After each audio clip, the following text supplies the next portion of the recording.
following message is transmitted at the request of the Tennessee Bureau of Investigation. An Amber Alert has been issued on behalf of the Rutherford County Sheriff's Office for Iris Scrum. Iris is a 7-year-old biracial female, 5 feet 0 inches tall, 80 pounds, with black hair and brown eyes. Iris was last on March 1st, 2024 in the area of Blue Fox Trail in Murfreesboro, Tennessee. Iris is possibly in the company of her non-custodial mother, Kayla Zareda.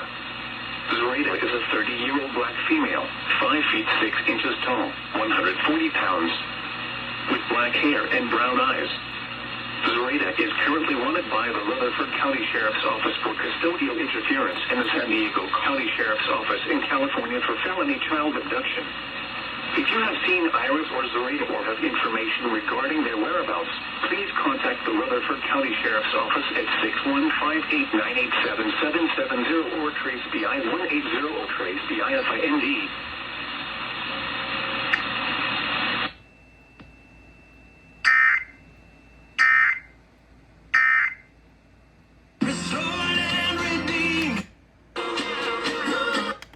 It has to do with helping.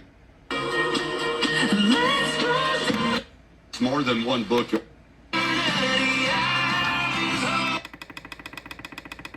This is Fresh Air. If you're just joining us, we're speaking with Mark Ruffalo.